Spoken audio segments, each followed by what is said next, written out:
Joshua and Cheryl Tsai know something about perseverance. They are Hakka, a people group whose hard work and resilience have enabled them to survive centuries of persecution and wandering. The Hakka are an ancient people who originally come from mainland China. Their name means guest people and is a reminder of their many years of fleeing persecution, leading them south and eventually all over the world. Several million of them now live in Taiwan. The Hakka highly value their culture, language, and family. But these same values can also be an obstacle, keeping many from the gospel. From what I understand, although there are about 5% Christians in Taiwan, the number of Christian Hakka is less than 1/3 of 1%. And if you go to a Hakka neighborhood, the percentage is even smaller. And yet, for Joshua and Cheryl, there was a time when they responded to the gospel.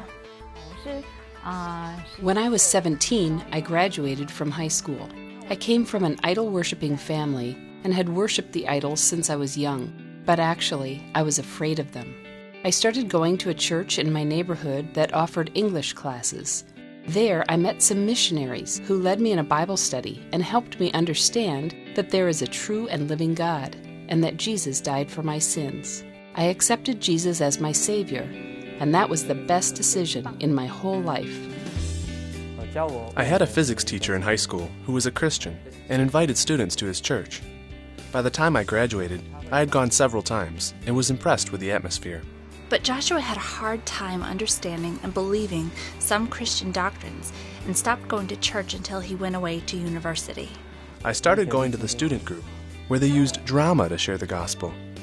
I realized that my sin was an offense against God and was separating me from Him. I asked God to be my Savior. The Tsais now tell other Hakka about the true God. The work is not easy. They serve at a Hakka church in Taiwan, working to reach a group that has seen very little gospel response. To reach the Hakka, besides worshiping in our churches, we need to do many, many things to show the trustworthiness of Christ.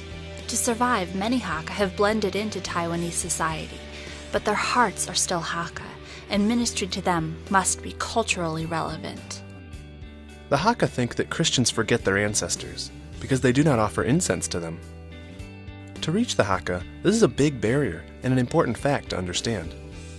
We use the Christian funeral rites to point people to God, show why He's trustworthy, and show the value of our ancestors. This gives people a chance to see there is a way to honor our ancestors and still be Christian. I make friends with people at the market and choose to buy from them every time. I invite them to events, and when the time comes, I share my testimony with them. The most important thing is to spend time with them and establish the relationship. The Tsais are seeing progress.